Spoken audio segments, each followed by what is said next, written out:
கோவையில் 10 வயது சிறுமி கொலை செய்யப்பட்ட சம்பவத்தில் கயவர்களுக்கு தூக்கு தண்டனை வழங்க வேண்டும் என பாமக தலைவர் அன்புமணி வலியுறுத்தியிருக்கிறார். முந்தைய திமுக ஆட்சியில் பெண்களும் குழந்தைகளும் சுதந்திரமாக நடமாட முடியாத நிலை இருந்தது. அதே போன்ற நிலை இனியும் தொடராமல் தவேக அரசு பார்த்துக் கொள்ள வேண்டும் என அவர் கூறியிருக்கிறார்.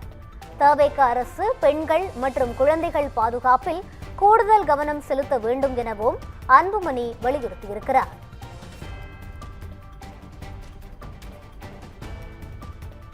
கோவையில் சிறுமி கொலை செய்யப்பட்ட வழக்கில் கயவர்களுக்கு தூக்கு தண்டனை வழங்க வேண்டும் என பாமக தலைவர் அன்புமணி வலியுறுத்தியிருக்கிறார்.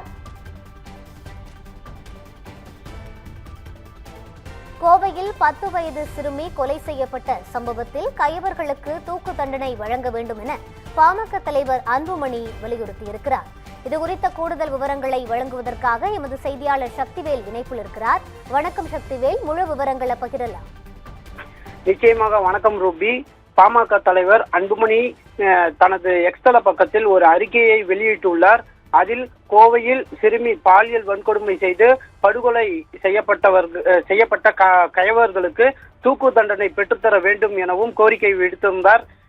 மேலும் கோவை மாவட்டம் சூலூரை அடுத்த பள்ளிப்பாளையம் பேரூராட்சியைச் சேர்ந்த 10 வயது சிறுமி அதே பகுதியைச் சேர்ந்தவர்களால் கடத்தி செல்லப்பட்டு பாலியல் வன்கொடுமை செய்து படுகொலை செய்யப்பட்டு இருக்கும் வெளியான செய்திகள் அதிர்ச்சி அளிப்பதாகவும், சிறுமியை இழந்து வாடும் அவரது குடும்பத்தினருக்கு எனது ஆழ்ந்த இரங்கலையும் அனுதாபங்களையும் தெரிவித்துக் கொள்கிறேன் எனவும் குறிப்பிட்டிருந்தார்.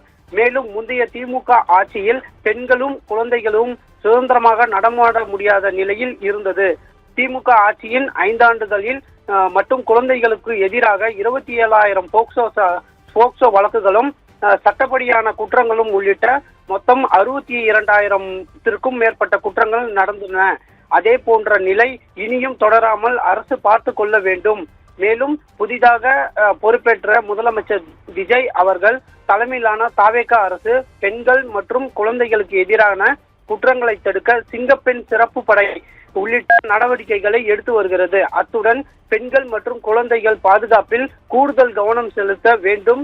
கோவை சிறுமியை பாலியல் வன்கொடுமை செய்து படுகொலை செய்த கயவர்களை சட்டத்தின் முன் நிறுத்தி தூக்கு தண்டனை வழங்குவதை தமிழக அரசு உறுதி செய்ய வேண்டும் எனவும் அந்த அறிக்கையில் குறிப்பிட்டிருந்தார். ரூபி,